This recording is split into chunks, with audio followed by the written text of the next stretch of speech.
Bonjour, bonjour, bonsoir, selon l'endroit où tu te trouves, selon le moment auquel tu regardes ce lit solo.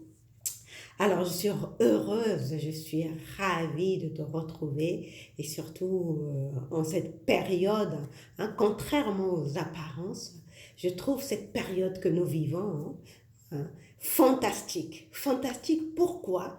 Parce que beaucoup de personnes prennent conscience de ce qu'est la vraie liberté. Beaucoup de personnes.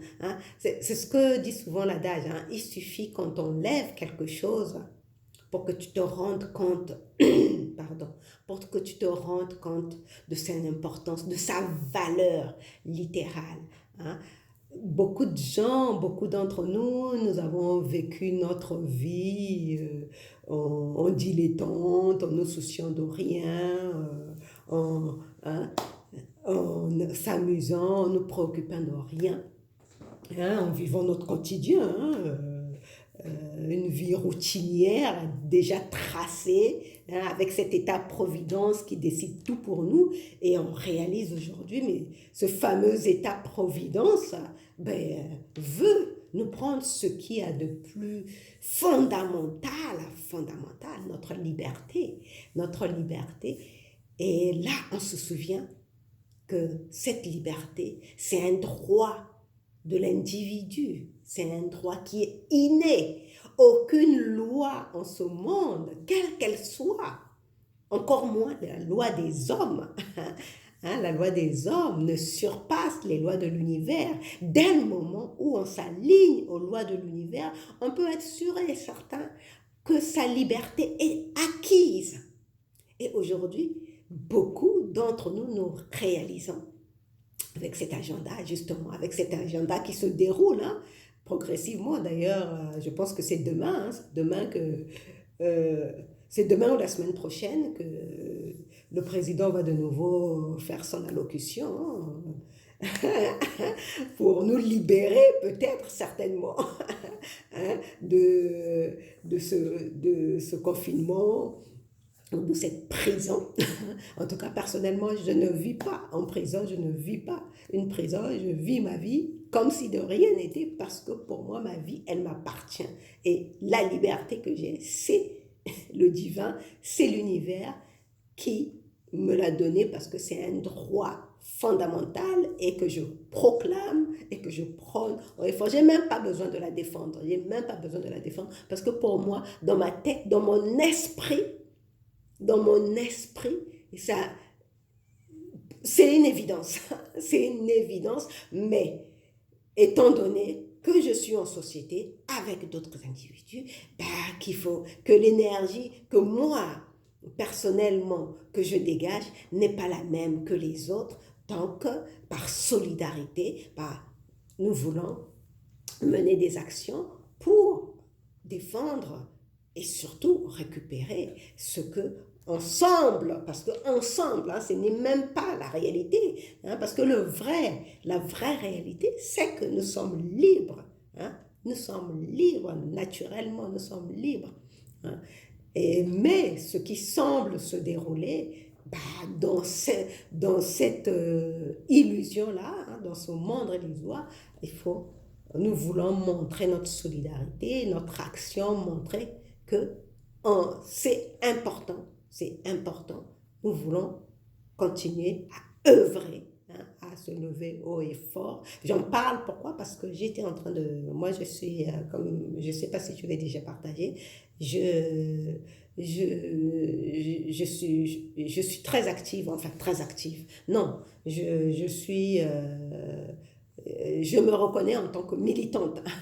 Je me reconnais en tant que militante, hein, des droits fondamentaux, et donc je suis dans plusieurs associations, dont l'association Réaction 19 de Maître Carlo Brosa, et donc j'ai eu de très très bonnes nouvelles et de bonnes énergies avec ce qu'il nous partage, et pour moi c'est extraordinaire. C'est pour cela que je trouve que cette période, contrairement aux apparences, est la période la plus extraordinaire que l'humanité ait jamais vécue. C'est la plus grosse opportunité qui nous est offert de nous rappeler vraiment ce qui est important. Et ce qui est important, justement, par non seulement la liberté, mais la solidarité. Hein. Parce qu'il est temps pour nous de savoir que nous sommes tous unis. Donc, l'agenda qui se déroule. Justement, ce sujet, ça devait beaucoup plus parler d'agenda, mais j'ai fait une longue introduction sur nos droits fondamentaux, notre liberté, parce que franchement, je suis heureuse d'apprendre toutes ces bonnes nouvelles. Hein, sur les actions qui sont menées de part et d'autre, et en particulier en Allemagne où il y a des manifestations très très positives avec la collaboration. Hein, on voit bien la police qui œuvre aux côtés de la population. Comme quoi ça montre que il y a des personnes qui ont du bon sens, qui ont vraiment du bon sens. Une, des gendarmes, une police qui œuvre contre la population, c'est comme si le corps humain, les cellules du corps humain œuvraient contre le corps. Mais à terme, le corps va se détruire et c'est la mort. Et c'est la mort du corps. Donc, si la police œuvre contre la population, mais c'est tout l'État, c'est toute la nation qui se délite, qui meurt. Donc, il est temps pour nous, non seulement en collaboration, dans la solidarité. Et pour moi, l'image de l'Allemagne, c'était une image tellement merveilleuse que je l'ai partagée sur ma page Facebook, de voir la police et la population œuvrer ensemble, hein, manifester ensemble. Enfin, ils ne manifestaient pas, ils étaient là, ils accompagnaient juste, hein, ils accompagnaient juste pour montrer leur solidarité avec le peuple qui manifestait. Et ça, pour moi, c'est une très, très bonne chose, c'est une très bonne nouvelle. Et même pour moi, ça représente l'un des miracles de cette année 2020. Enfin, je parlais d'agenda, justement, on parle beaucoup d'agenda avec cette crise, hein, un agenda du gouvernement qui est en train de se dérouler progressivement. Et toi, dans ta vie, dans ta relation amoureuse, est-ce que tu as déjà eu l'impression que tu étais avec un partenaire qui avait un agenda caché? Oui, parce que tu peux te retrouver dans cette situation où tu te poses la question si tu es vraiment en relation avec quelqu'un, avec la personne qui est avec toi, avec ton partenaire. Hein, tu peux te retrouver dans cette situation où tu te poses cette question. Bah, dis-toi bien que si tu en arrives à te poser la question, même si ton partenaire ne te dit pas, ne l'avoue pas, ne le reconnaît pas, c'est qu'il a un agenda caché. Pourquoi il a un agenda caché? Parce que très souvent, il va disparaître. Il va disparaître sans raison, sans crier gare. Il va disparaître pour vaquer à ses occupations. Et toi, tu ne seras qu'une personne secondaire. Hein, tu n'auras qu'un intérêt secondaire. Pour lui, il a d'autres priorités. Il a d'autres priorités. Donc, toi, tu n'es pas important. Mais pourtant, il te veut dans sa vie. Donc, si tu te retrouves avec une personne qui est comme ça, c'est qu'il a un agenda caché. Il ne te le dit peut-être pas, mais tu peux être sûr et certain qu'il a un agenda caché. Il a un agenda caché aussi quand, par exemple, au moment où il t'appelle, il t'invente des excuses les plus farfelues qui puissent exister pour t'expliquer pourquoi il ne peut pas venir te rencontrer ou bien pourquoi il annule votre rendez-vous que vous aviez prévu depuis longtemps. Dis-toi, que tu sois un homme ou une femme, hein, ça peut s'appliquer dans les deux cas. Hein, quand je parle de partenaires, souvent je m'adresse aux femmes parce que mon public je m'adresse beaucoup plus aux femmes, mais il se trouve que ça s'adresse aussi aux hommes. Donc, si tu es en face d'un partenaire ou une partenaire, hein, et tu te poses la question de savoir si tu es en relation, donc c'est qu'il y a un agenda caché, et quand la personne est avec toi, alors que vous aviez prévu quelque chose depuis longtemps, ou bien de vous rencontrer, ou bien de sortir depuis longtemps, et à la dernière minute, il te sort une excuse pour expliquer pourquoi il ne pourra pas être à votre rendez-vous, c'est qu'il a un agenda caché. Il a un agenda caché aussi. Quand vous êtes ensemble, tu le sens absent, tu le sens préoccupé. Tu sens qu'il est là, mais sans être avec toi.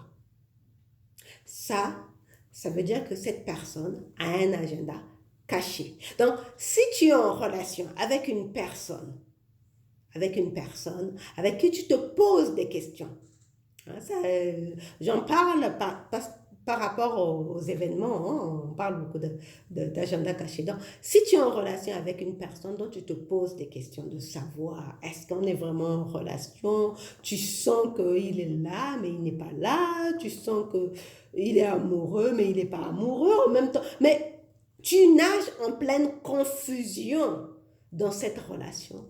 Dis-toi bien que tu es en face d'un partenaire qui a un agenda caché. Et ne cherche même pas à savoir si cet agenda vous concerne tous les deux ou si ça ne le concerne que lui. Mais dis-toi déjà que ce n'est pas bon signe, que tu n'es certainement pas dans une relation saine. Je prends un exemple. Hein, peu importe l'agenda de ton partenaire. Cet agenda peut te concerner aussi. Hein, ça peut te concerner. Mais toujours est-il que ça ne augure rien de sain. Dans ma relation de couple où j'ai vécu avec un homme dans une même maison, mon partenaire, il avait un agenda caché. Un agenda caché, ce n'est pas forcément qu'il y ait une autre femme. Hein. Pas du tout, pas forcément. Mais il a un agenda caché qu'il est en train de dérouler tranquillement. Mais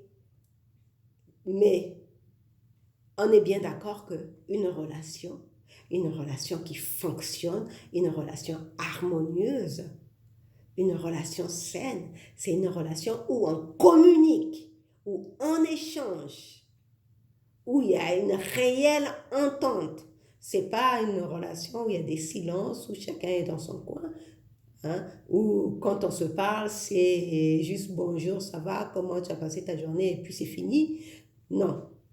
Une vraie relation qui fonctionne, il y a un réel échange, un échange non seulement intellectuel, spirituel et bien entendu énergétique, enfin, l'amour physique.